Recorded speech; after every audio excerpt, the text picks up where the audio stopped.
Participando da Semana Acadêmica e particularmente hoje do Boteco da Filosofia. É a segunda vez que eu venho, então me sinto muito honrado de estar aqui de novo. E, bom, é isso basicamente. Eu acho que é muito bom a gente se reunir, estar juntos, né? E com esse sentido, inclusive, em torno de uma mesa, porque isso nos remete ao ato fundante da filosofia grega, que é o banquete, né? E que tinha bem esse sentido, né? A palavra simpósio remete à ideia de um entorno de uma mesa, não só para celebrar a vida com a comida, mas também com a bebida, né? O simpósio tem esse caráter. Então eu acho muito bom. E para terminar, num dia que é muito especial, num dia que para mim vai ficar marcado, porque Lula livre. Certo?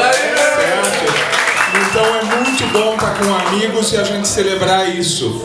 Verdade. Isso é muito importante, porque vai ser preciso a gente estar juntos e muito ativos politicamente nesse país, porque isso é apenas o começo de uma nova etapa onde a gente vai ter muitos embates, porque o que nós estamos vivendo, a gente às vezes, porque a gente teima em viver, em ser alegre, e somos, apesar de todas as dores da vida, todos os momentos, problemas todos têm, mas o que nós estamos vivendo é muito radicalmente decisivo para o futuro desse país, porque o que está aí é um projeto, que todos vocês sabem, né, que acaba com qualquer possibilidade de nós construirmos uma coisa que até hoje não foi feita, que é a identidade de uma nação.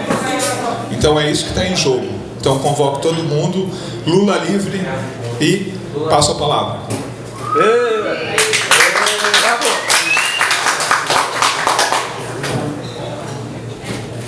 Gente, boa noite a todas e todos. Eu gostaria primeiramente de agradecer a Bruna, a Lucy, pelo convite. Parabenizar pelo evento, um evento que não só se faz filosofia e que se partilha conhecimento, mas a impressão que eu tive do evento é que também são duas coisas. Primeiro, se partilha não só conhecimento, mas eu vi um protagonismo importante dos estudantes da pós-graduação, sabe? Eu achei isso muito massa, isso, como a gente diz na Paraíba. E também, além do conhecimento, a sabedoria, ou seja, uma forma feliz de fazer filosofia, de partilhar conhecimento, porque também não adianta se acumular tanto conhecimento sem sabedoria para saber usar esse conhecimento, como dizia o Paulo Freire, para encantar e ajudar as pessoas, ao invés de usá-lo para exercer algum tipo de autoridade ou para humilhar os outros, enfim. Eu fico muito feliz com essa vibe aqui de fazer universidade para além da universidade, espalhar o evento pela cidade e trazer até o boteco, a mesa de bar, a discussão da filosofia, enfim, com uma informalidade que não compromete a seriedade que se exige para se fazer o que a gente está fazendo. E eu queria pegar um gancho aqui na fala do professor, porque não tem como não falar hoje. Eu estava vendo alguma coisa e outra. Eu tenho alguns grupos de WhatsApp, como muitos de vocês, dos nossos grupos de pesquisa, e os alunos trazendo vídeos e vídeos sobre Lula. Lula já está falando, está aí. E acho que eu me lembrei de Carlos Drummond de Andrade, quando disse: porque mundo, vasto mundo. Acho que esse mundo, vasto mundo chamado Brasil parece que produziu o seu Mandela, guardadas as devidas proporções, né, históricas e de cada um, mas eu vi Lula dizendo hoje, já falando agora, depois disso, dizendo que eles não tinham prendido uma pessoa, eles tinham prendido uma ideia, e que, assim como também Marielle, eles podem ter encerrado o corpo físico dela, mas a ideia Marielle, não é a ideia de Marielle, a ideia Marielle permanece viva. Né? E não há coisa mais forte do que uma ideia. A gente aprende isso na filosofia desde os pré-socráticos até um filósofo que eu gosto de estudar, que é o Hegel.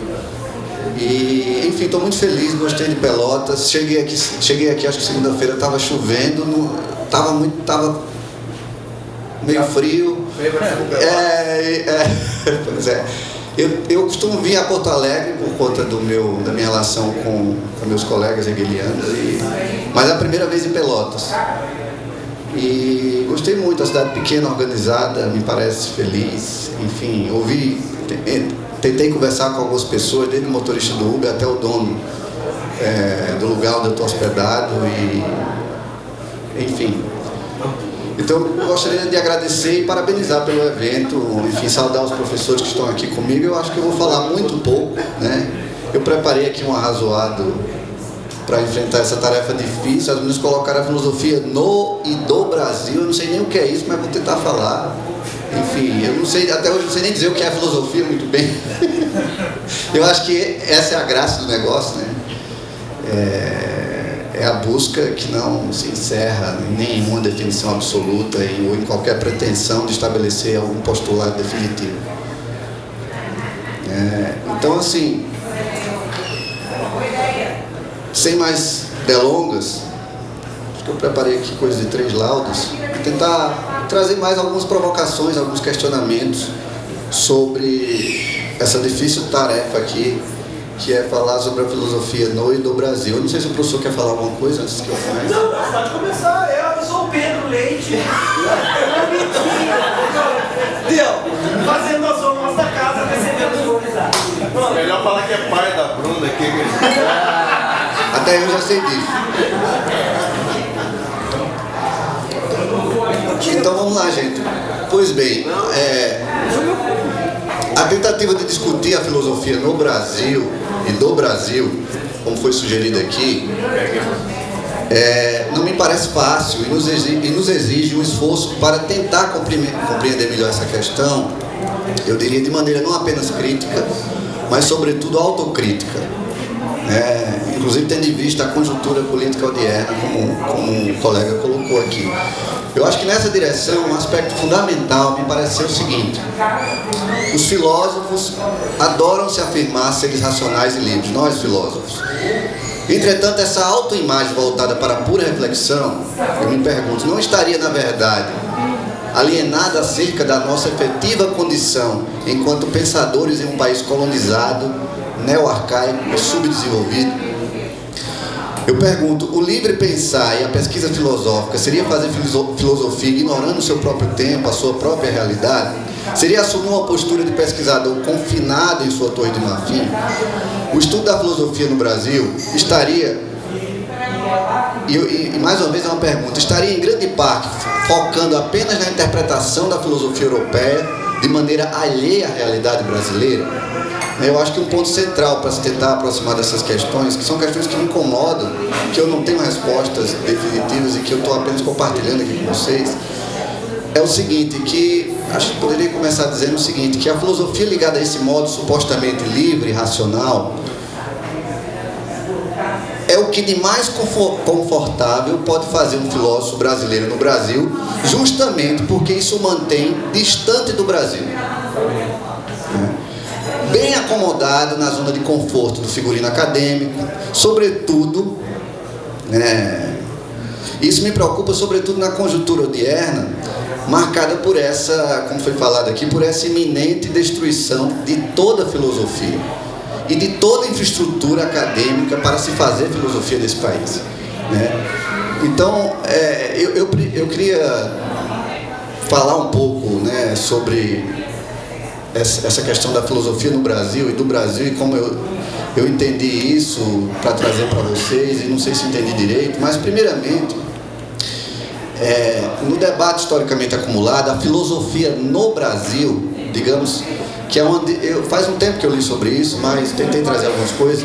A filosofia no Brasil é uma designação amplamente usada para se referir, veja bem, tanto a filosofia no Brasil enquanto produção de pensamento filosófico originalmente brasileiro por filósofos brasileiros, ou seja, para se referir a uma filosofia brasileira, mas também para se referir ao exercício da filosofia marcado pela especialização no meio acadêmico, que, não raro, é uma filosofia da exegese realizada por comentadores brasileiros da filosofia.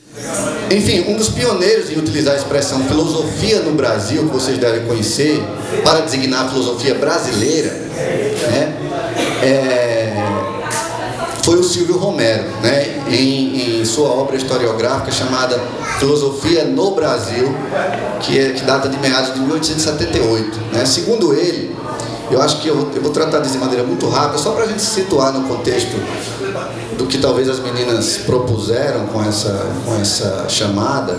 Segundo ele, é possível separar em 3 grandes momentos o desenvolvimento da história da filosofia no Brasil. Né? A primeira metodologia de estudo da filosofia no Brasil foi marcada pela utilização do método da Ratio Studiorum, né? Introduzida pelos jesuítas no período colonial, século XVI, e lá vai. Em seguida, a gente tem o que ele chama de período imperial, já no século XIX, né? Marcado pela predominância de um método mais ensaístico, com uma filosofia sem rigorosa referência à tradição. Por quê? Porque era formada por eruditos provenientes de diversas áreas do conhecimento. Né? Com a passagem para esse Brasil imperial, passa a vigorar um ecletismo no pensamento filosófico nacional, onde se encontram características empiristas e espirituais trabalhadas no mesmo âmbito. O positivismo de Comte, por exemplo, passa a vigorar de forma importante no sentido de defensor e crítico dessa linha de conhecimento. Né? Mas contra o positivismo, ainda no período imperial, surge a chamada escola de Recife. Né? Um movimento importante para a evolução do pensamento brasileiro, tendo como um dos seus principais representantes, enfim, o Tobias Barreto, né? E em seguida a gente vem enfim, já no Brasil republicano do século XX, o pensamento filosófico passa, digamos, passa a propor um culturalismo que resulta das propostas, digamos, antipositivistas da escola de Recife, né? Tendo como seu principal expoente Farias Brito, que é considerado por muitos como um dos grandes filósofos brasileiros e herdeiros das ideias de Tobias Barreto. Além disso, surge também o projeto da teologia da libertação, que se propõe, enfim, grosso modo, com uma correlação entre correntes marxistas e teológicas, tendo, por exemplo, o Leonardo Boff como seu defensor. Né? Por fim, o Silvio Romero fala de um período republicano. Eu não vou me estender nessa coisa de historiografia, foi só para a gente situar um pouco. Ele fala do período republicano, o modo moderno de se estudar filosofia no Brasil, que teve seu princípio já no século XX, marcado pela profissionalização e especialização dos estudos universitários.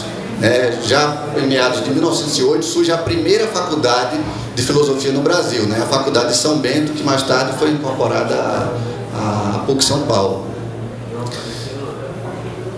No entanto, o marco dessa terceira fase foi na década de 1940, com a conhecida missão francesa na Universidade de São Paulo, né? Introduzida por Martin Aguerot e Victor Goldschmidt, enfim.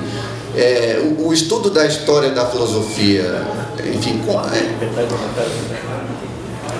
por sua vez, o estudo da história da filosofia, baseado apenas em comentários, né, esse estudo especializado, ocasionou pouca produtividade filosófica no país, como é atestado numa obra, enfim, que eu considero, há tempos que li, mas considero tanto problemática, mas que vale a pena ser considerada, a obra do Roberto Gomes, chamada A Crítica da Razão, Tupiniquim, uma obra de 1977. Né? Nesse sentido, há o quê? Há uma preocupação com a situação de uma filosofia brasileira na atualidade e a problemática do pensamento que se desenrola no processo de identidade brasileira. Você colocou aqui, de identidade, você colocou que a gente não conseguiu construir isso, né? Salvo em momentos convulsivos de Copa do Mundo, que é um negócio que se provou completamente suficiente.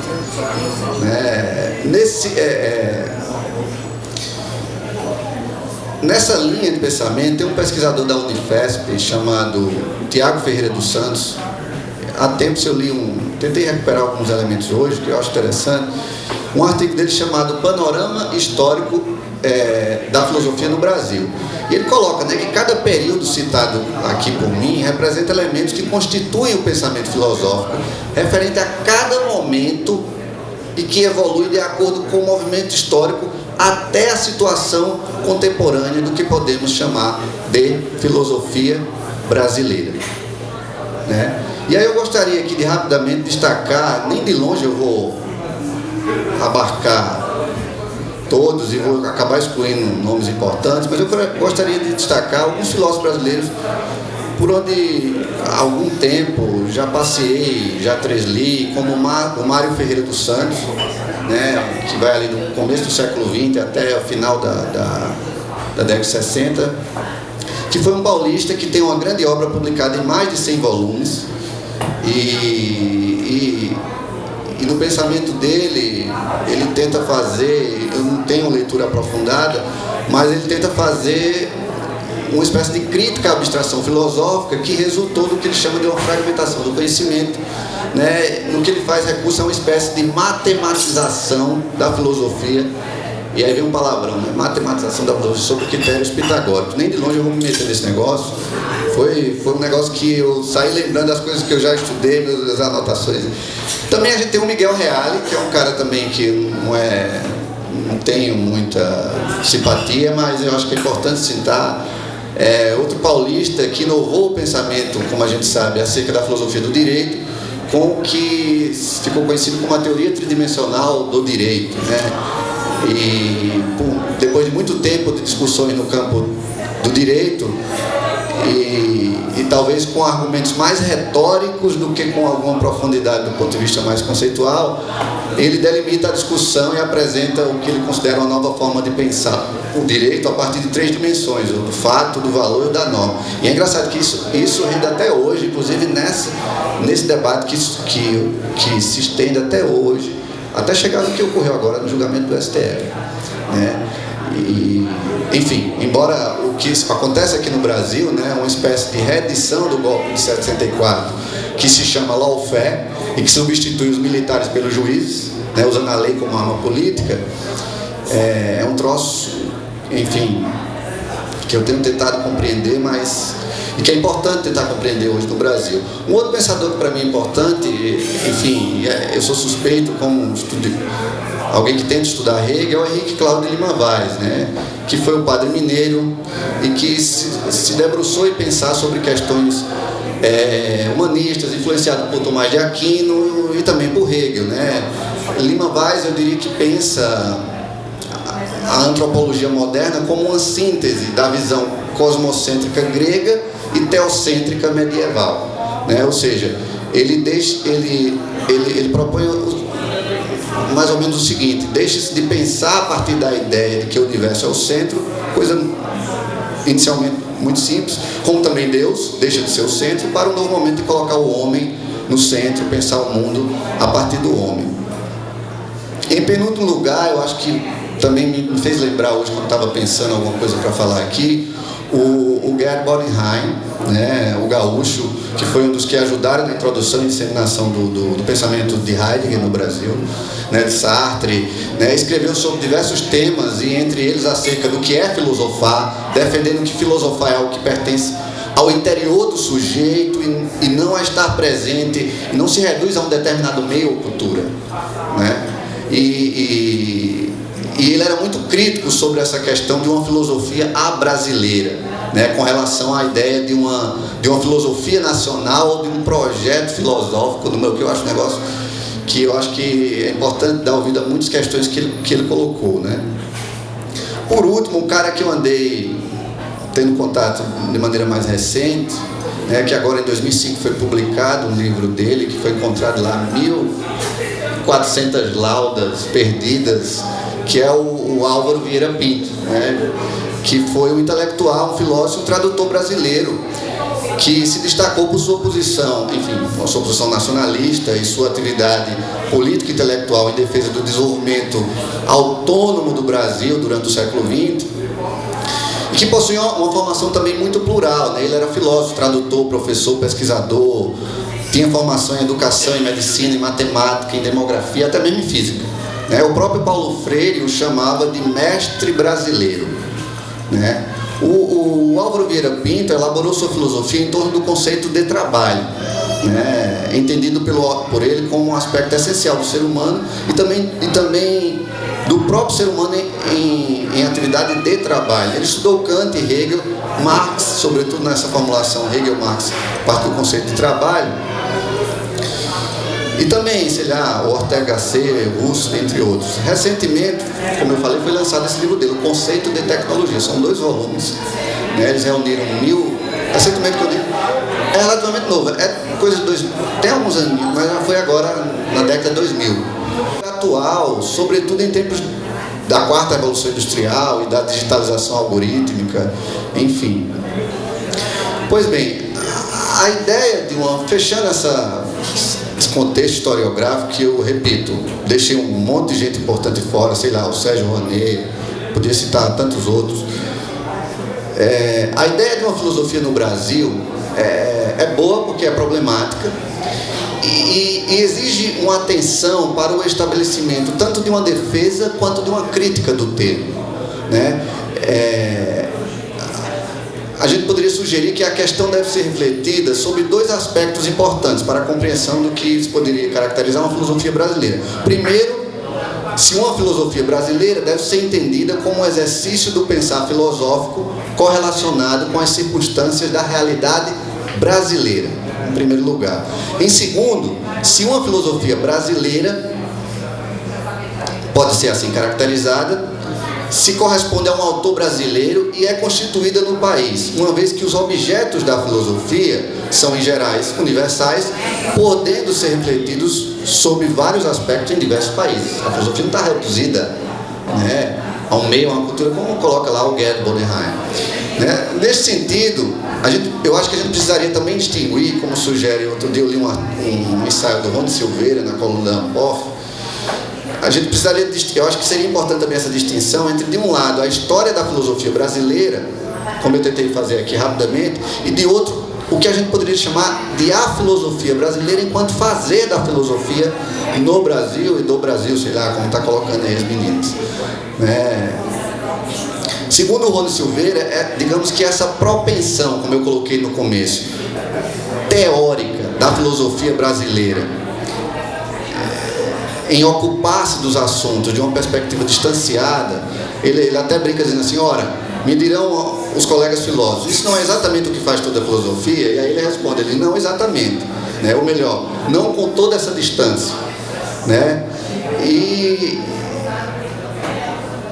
E aí eu fico pensando mais ou menos o seguinte, né? Nós temos uma realidade complexa no Brasil, né? Não dá para explanar agora, a gente tentou falar um pouco mais sobre isso na conferência de terça-feira.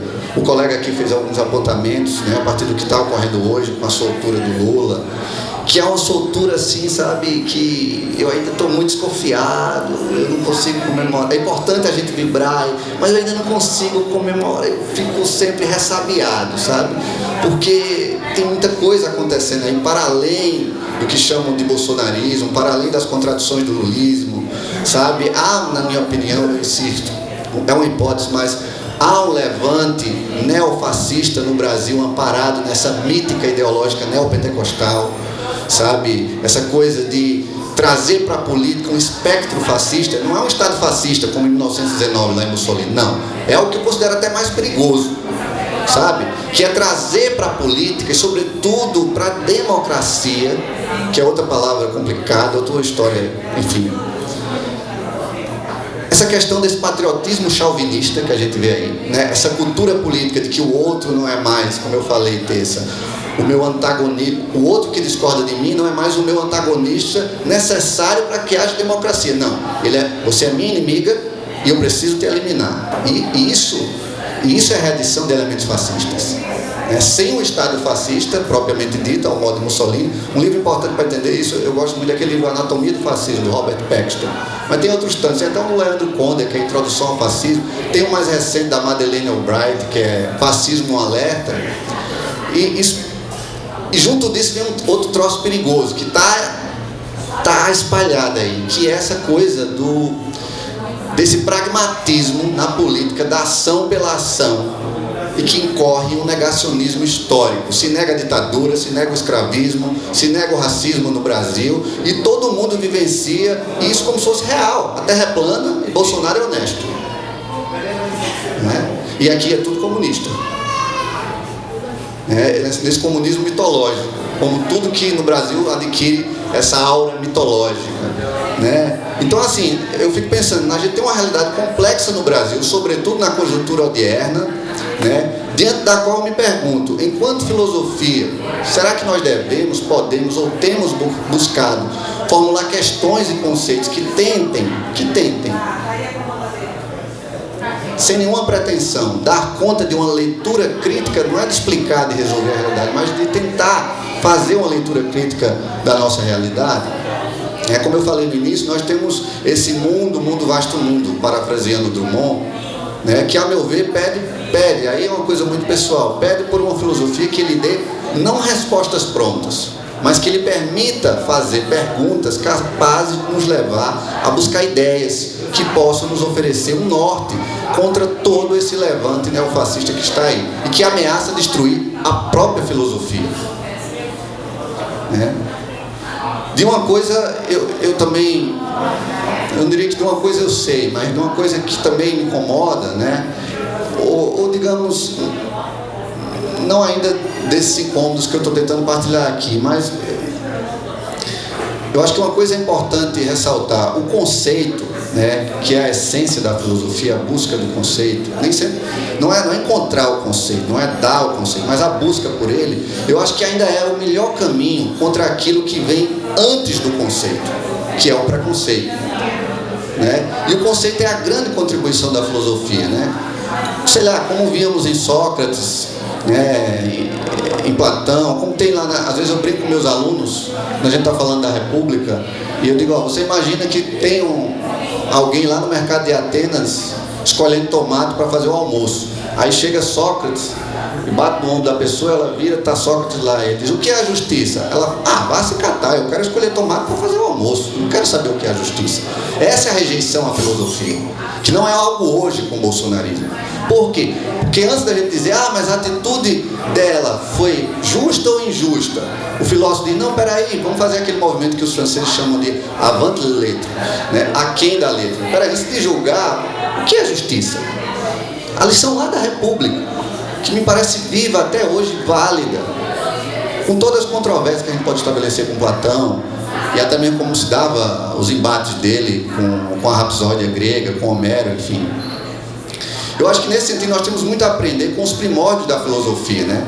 Que nasce na tentativa de não deixar as relações sociais, a realidade, se conduzirem apenas pela aparência da melhor retórica, como se preocupava lá a filosofia grega, como vimos em Platão. Por outro lado, também não podemos, eu acho que isso é muito importante para o Brasil, também não podemos rejeitar a rapsódia e a mitologia, como encontramos em Homero. Então, assim, sem qualquer pretensão de estabelecer qualquer postulado, eu penso que precisamos de uma filosofia capaz de estabelecer a busca de conceitos por meio de uma união entre mito e razão, união dialética, união pelas diferenças, estabelecida pelas suas próprias diferenças, e assim, talvez superar a hostilidade milenar entre mito e razão, fundada por Platão e Homero, e não raro reproduzida pela filosofia e pela ciência, né? Eu acho que ambos têm algo a nos ensinar, né? Mas me parece que não pela disputa em saber quem tem a razão, mas ao contrário, pela síntese entre mito e razão, ou ainda pela síntese, digamos, na linguagem da época, entre filosofia e rapsódia, né? Eu acho que é muito importante isso, porque eu acho que no Brasil, né, e isso tem a ver com a condição humana. Dostoiévski escreveu lá em Memórias do Subsolo. Toda vez que eu cito essa frase, eu peço desculpa, porque isso é meio que um spoiler, é a última frase do livro. É sacanagem, mas ele diz assim: um dia inventaremos um modo de nascer de uma ideia. E eu acho que A característica mais importante da ideia, como falava Hegel, não é a ideia como mera representação mental abstrata, né? Não, é a ideia na sua contradição, como forma de vivenciar o conteúdo das relações sociais. E aí a gente tem o que Hegel chamava de astúcia da razão, que é, eu posso vivenciar uma ficção de forma real. Por isso que tem gente que está dizendo que a Terra é plana, e ele prova que a Terra é plana. O ser humano, ele é muito habilidoso, isso faz parte em construir seus próprios mitos. Todos nós somos produtores de mitos pessoais, mitos coletivos. E se a gente não aprende a dialogar, falar na política com a linguagem mitológica, a gente perde para os pastores das igrejas neopentecostais que estão lá na periferia, ocupando os espaços. Não chega só com blá blá blá, não. Eles chegam lá com cesta básica, com atendimento odontológico, com ideias, com ideologia, com noções de comportamento, com noções práticas para a vida, com atendimento psicológico, sabe? E a gente tomou uma surra politicamente, né? É Gramsci que me perdoe, mas os verdadeiros intelectuais orgânicos no Brasil são os pastores. É angustiante ter que dizer isso, né? Eu acho, enfim, pois bem, de forma análoga, eu acho que nós podemos também distinguir, como as meninas tentam sugerir hoje, a filosofia no Brasil da filosofia do Brasil. Eu preferi adotar o termo filosofia brasileira. Até mesmo porque o Silvio Romero, como eu falei, ele usa o termo filosofia no Brasil, na verdade, para falar da filosofia brasileira, né? E neste aspecto, né, sem nenhum demérito aos especialistas e comentadores da filosofia, sobretudo europeia, entre os quais eu me assumo como estudioso de Hegel, Marx e da teoria crítica. Mas eu acho que nós não podemos esquecer da importância de uma filosofia que pense o Brasil, né? O ponto nevrálgico para mim é, falamos em filosofia, ou pelo menos em grande parte ainda continuamos a falar em filosofia de maneira eurocentrista, e definimos a filosofia a partir, ou somente a partir, via de regra, da Europa, né? Uma verdade banal que a filosofia como conhecemos, claro, tem raízes ocidentais e eminentemente europeias. Contudo, será que hoje, falo do presente, ainda cabe falar em filosofia definindo-a apenas em função da sua função geográfico-cultural original? Né? Eu sei que não é fácil, né? Como escreveu lá o Graciliano Ramos, um escritor nordestino, tem um romance dele chamado Angústia, que eu gosto muito, além de Vidas Secas e outros, e ele diz o seguinte, abre aspas, ele diz, quando a realidade me entra pelos olhos, o meu pequeno mundo desaba, fecha aspas. E aí eu fico perguntando, enquanto filósofo, será que nós teríamos algum receio de que os nossos castelos de areia teóricos não suportem o encontro com a realidade? Né? Enfim, para concluir, eu diria o seguinte, me parece que há muita filosofia no Brasil e pouca filosofia brasileira, né? E isso não é crítica, é autocrítica. Neste sentido, podemos fazer a seguinte provocação: a filosofia no Brasil, via de regra, se trata, via de regra, de comentar a filosofia da Europa, ou não conseguiu ainda superar de fato isso, de tentar importá-la, ou ainda de ficar apenas a comentá-la per si, algo que é profícuo e que eu reitero, que representa uma contribuição importante para os filósofos e escolas comentados, os filósofos brasileiros dentro e fora do Brasil, né? No entanto, reduzir-se a isso me parece levar a um hiato gravíssimo, que é justamente o de não se investir tanto quanto é necessário em produzir uma filosofia brasileira, uma filosofia que pelo menos tente pensar o Brasil, né? E mais, uma filosofia para o Brasil, né? Para se pensar o nosso ser, a nossa ontologia envolvendo indivíduo e sociedade brasileiros, ou digamos ainda, a nossa metafísica tão mitológica ou a nossa mitologia tão metafísica, né? Metafísica mitológica e mitologia metafísica é essa que perpassa essa substância, como canta Gilberto Gil, quando ele diz, abre aspas, tem que morrer para germinar e ganhar vida no brasileiro, desde o sertão nordestino até os pampas. Obrigado.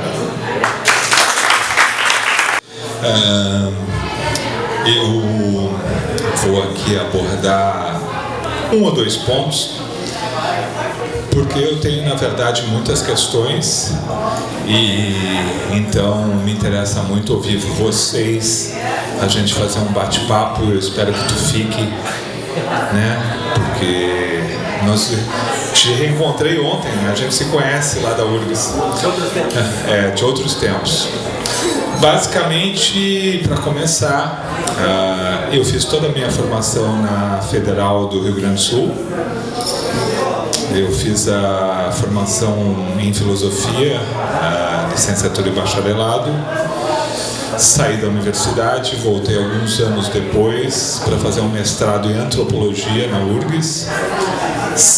Terminei meu mestrado, continuei trabalhando no mercado e voltei alguns anos depois para fazer o doutorado em filosofia. Eu basicamente vou trabalhar aqui no sentido da gente interrogar algumas coisas a partir desse tema, mas situando, né, os nossos cursos de filosofia dentro do contexto da universidade brasileira. E a partir daquela coisa que é a prerrogativa básica da universidade, que se divide, né, em ensino, pesquisa e extensão. A minha percepção é que a universidade brasileira, a universidade pública brasileira, que produz conhecimento e produz bom conhecimento, ela cresceu à margem da sociedade brasileira, tá? E isso é um problema fundamental para a gente discutir e para a gente discutir dentro aí da especificidade do nosso curso. E aí eu vou deixar para o debate depois, porque eu acho que isso tem uma configuração muito clara na situação hoje político-social que nós vivemos nesse momento. Mas isso eu deixo para o debate. Ou seja, o fato é, eu parto disso, posso estar errado, vamos debater, que a universidade brasileira cresceu à margem da sociedade brasileira. Isso se reflete no fato de que, assim, a universidade, e aí eu vou para os cursos, falar da filosofia, eu acho que nós hoje temos um ensino de qualidade, que se desenvolveu bastante nos últimos 40 anos, 30 anos, eu acho que isso é um fato notório. Temos pesquisa e temos pouquíssima extensão, refletindo essa realidade que marca a constituição da universidade no Brasil. Tanto é que eu acho que, por um reflexo disso, dessa falta, nós tivemos uma coisa que a gente pode relacionar, que é esse repúdio de uma classe média nojenta, quando se dá conta que o filho da sua empregada está conseguindo entrar nessa universidade pública e fazer um curso. Essa classe média nojenta que hoje está gozando de novo a roda do debate, que eu acho super importante, isso se reflete numa coisa assim, eu acho que a qualidade do ensino melhorou muito, né? E depois o Pedro, a gente foi colega, é muito legal isso hoje, porque eu e o Pedro fomos colegas de graduação na URGS, né? E eu acho que melhorou muito a qualidade do ensino. Mas eu acho que ainda tem problemas, porque um problema grave é esse. As pessoas querem ser pesquisadoras e, em segundo plano, né, nas horas professores. Ser professor para pesquisar. A ideia é ser pesquisador.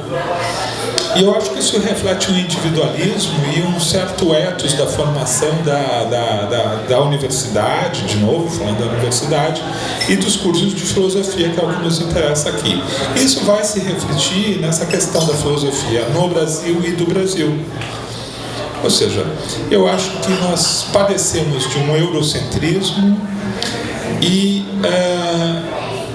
isso faz com que aqueles que adentram dentro do curso de filosofia, entrem dentro de uma espécie de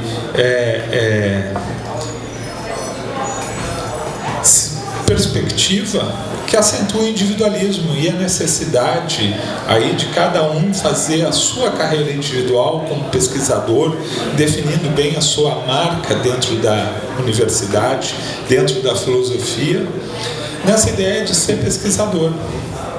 Então, isso se reflete de uma maneira muito ruim na questão do ensino. Porque eu acho que a universidade, ela faz alguns processos meio inerciais, que têm consequências muito ruins. Bom, o sujeito fez a graduação em 4, 5 anos, depois ele vai para o mestrado, mais 2, 3 anos, e depois ele vai para o doutorado. E já no mestrado ele escolhe o seu autor, o seu tema, que ele já vinha escolhendo ali na graduação, e exacerba isso, e depois exacerba isso mais ainda no doutorado. Acho que isso acontece em outros cursos, mas a gente está aqui falando de filosofia. Aí o que acontece? Ele conquista o seu grau de doutor, e aí, vou fazer concursos para entrar na universidade. Eventualmente ele vai pensar em algum instituto federal. Eu sou professor do Instituto Federal Sul-Rio-Grandense, mas a coisa assim é no horizonte, a universidade. E eu vejo dentro da filosofia, principalmente lá na URGS, no pouco contato que tem hoje com a URGS, que muita gente não tem ideia, não tem contexto da realidade dos institutos. Então assim, fica uma coisa assim, não, eu quero fazer para uma universidade. Ou seja, nem considera esse grande parte do contexto hoje da realidade de trabalho, que são os institutos federais. Eu acho que isso já reflete também alguns problemas que a gente pode debater. E aí, o que acontece? Bom, voltamos lá para o aluno que acabou de conquistar o seu doutorado e, não tem concurso. Aí ele consegue uma bolsa, alguma modalidade de bolsas, Vamos pensar numa hipótese daquela bolsa que é renovável até 5 anos, tá? E ele fica então fazendo pesquisa do seu autor, da sua temática, escrevendo alguns artigos para fazer a pontuação do seu currículo Lattes, de modo a ele ter mais competitividade nos concursos que ele vier a fazer, certo? Bom, isso desemboca que em algum momento esse indivíduo, ele passa um concurso. E aí o que acontece? Eu tenho muitos relatos de professores que vão para a sala de aula e não sabem dar uma aula. Não sabem dar uma aula. Porque ele vai começar a dar aula na graduação. Mas ele já quer dar aula na pós-graduação. Não, mas ele tem que passar pela graduação antes. E ele não sabe dar uma aula. Porque a universidade alimentou todo o tempo nele a ideia de que, porque ele está se alimentando de um problema, de uma área da filosofia, e particularmente de um autor, ele naturalmente vai saber dar uma aula de filosofia.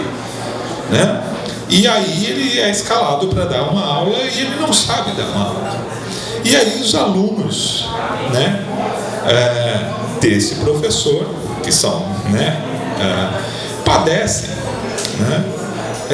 da dificuldade de entender o que o professor está falando. Depois eles se introjetam em isso e o que eu estou fazendo aqui? Será que eu vou fazer esse curso?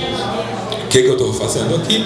Coisas, sofrimentos que são que a gente poderia dispensar se a gente pensasse mais na organização de tudo isso. Porque reflete de novo essa coisa que eu falei, é um processo muito individual, muito individualista. E a gente tem isso, acho que como uma grande questão, mudar esse contexto de coisas. Que vai dar aula, e daqui a pouco estão todos os alunos lá indignados, reclamando, insatisfeitos, e basicamente com uma coisa muito ruim, que é a frustração, porque realmente aquele professor não sabe dar aula. E aí também acontece uma coisa, que é o seguinte: essa inter-relação, né, do curso de filosofia com a preparação para a sala de aula. A minha, particularmente, que eu fiz licenciatura e bacharelado, foi muito deficiente, porque as cadeiras que eu tinha que ir lá no curso da faculdade de educação, nem me cobravam muito, mas me entregavam quase nada. Mas como eu tinha interesse nisso, eu pesquisava. Mas já era uma coisa olhada como segundo plano. Tanto é que eu tenho colegas que não fizeram a licenciatura, né? Porque parecia uma coisa assim, que não era já valorizada dentro da graduação. Não, o importante é você fazer o bacharelado. Como se fazer licenciatura fosse uma coisa menor. Eu hoje, como professor no Instituto Federal Sul-Rio-Grandense, eu convivo com professores de várias áreas. Isso, do meu ponto de vista e da minha experiência, é muito rico. E eu lamento muito quando eu vejo professores de várias áreas. E professor, a escola se faz, a gente constrói um pano, né? E a gente tem isso no Brasil, nessa realidade brasileira, onde historicamente a educação nunca foi uma coisa muito importante. E nós da filosofia, eu acho que a gente nunca pegou esse problema para tratar dele e ver qual é o nosso papel nisso e o que a gente pode fazer. E é engraçado porque eu acho que tem um monte de coisas que nós podemos fazer, inclusive porque faz parte da nossa constituição histórica, essa relação esquiva com o poder, essa relação de questionamento.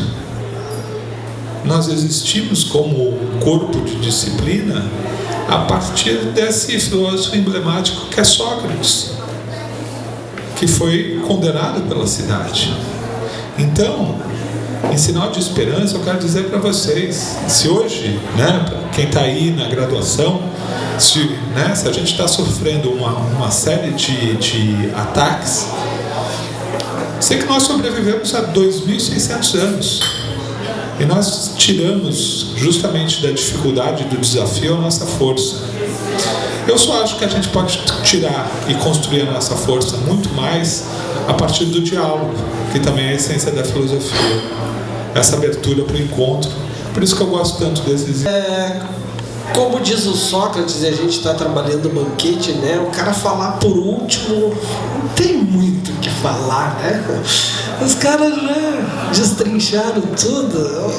O papel seria assim, ó, eu assino embaixo e deu. Mas exige, né? O protocolo exige que pelo menos a gente fale alguma coisa. Eu não vou falar muito, prometo. E vou tocar só em dois aspectos, né? Das expressões no e do. Antes disso, eu tenho pelo menos dois pressupostos que eu gostaria de deixar claro. O primeiro é que a filosofia, enquanto tal, é maior, né, do que qualquer governo, do que qualquer política de governo. Tá? A gente olha para trás e vê que ela já é uma senhora de 2000 e poucos anos e já está calejada de ter enfrentado, né, como diz o Dalto Alves, né, a sua ausência e presença nos currículos. Exatamente, ele trabalha, né, todo esse período das reformas, né, e a tese dele é naquela movida, né, essa presença e ausência é movida ou pela política, porque nós somos baderneiros, né, ou pela questão econômica, que fazer filosofia não dá porra de dinheiro nenhum para ninguém, né? Mas se chega alguma grande empresa aqui e diz assim, aqui ó, eu vou financiar a pesquisa de vocês, né?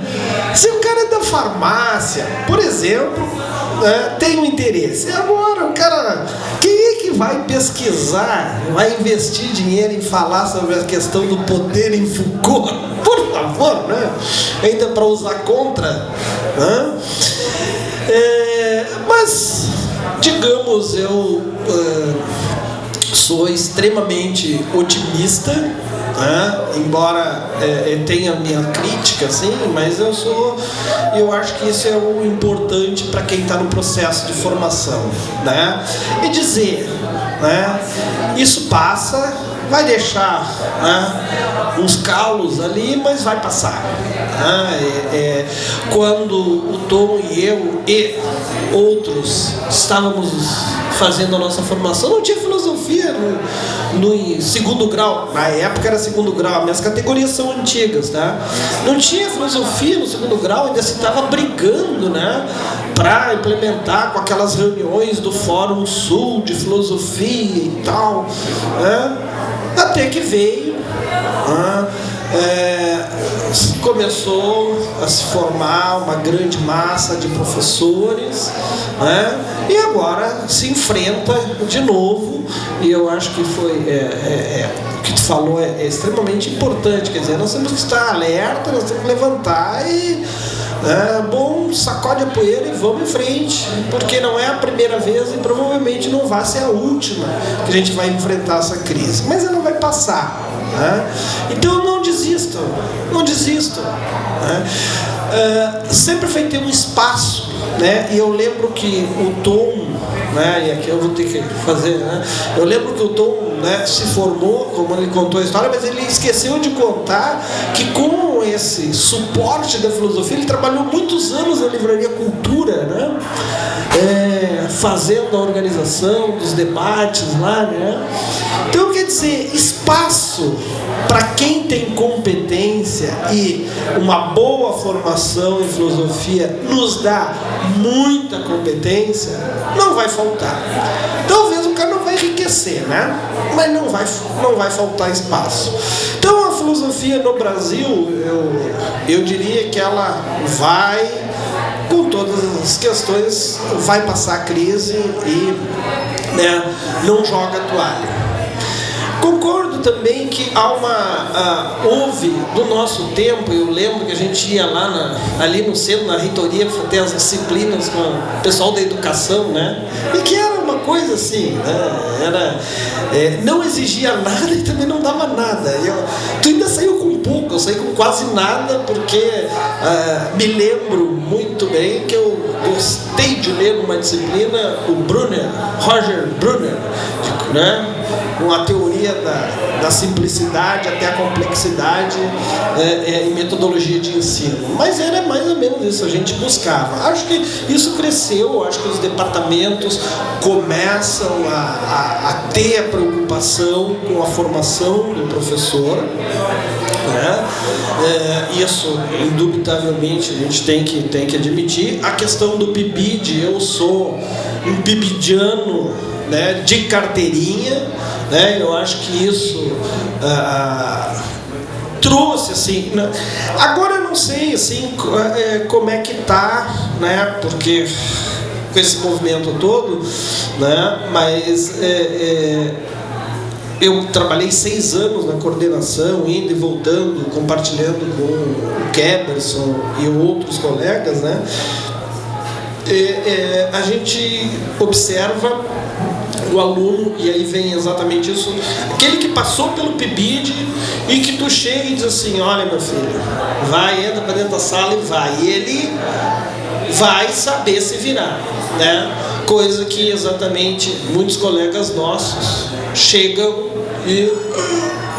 e aí eu tenho que fazer a crítica, embora a qualidade tenha aumentado, a nossa, e tem a ver exatamente com esse distanciamento, e vocês, já que trabalharam comigo, vão ouvir. As nossas universidades, elas são a casa dos mortos, Walking Dead, né? São zumbis, são alunos, vocês já ouviram, né, Augusto? São alunos zumbis com professores zumbis dentro da casa dos mortos.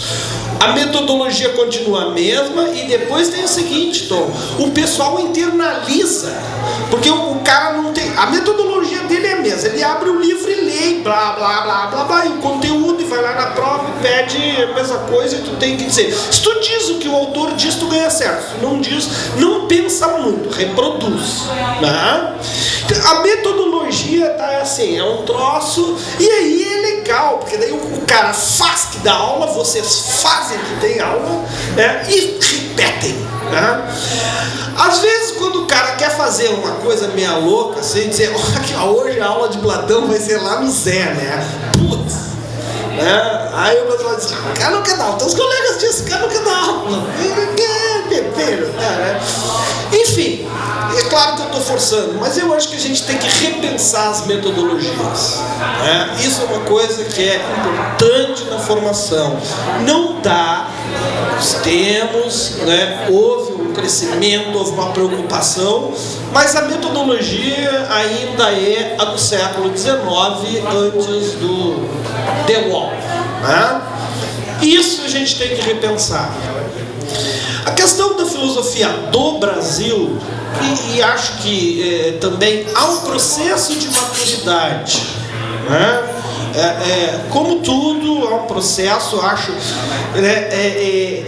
Talvez esse seja o tempo de começar a pensar isso. Que talvez há 30 anos atrás, quando a gente se formou, a gente ouve ainda isso, né? Que filosofia no Brasil?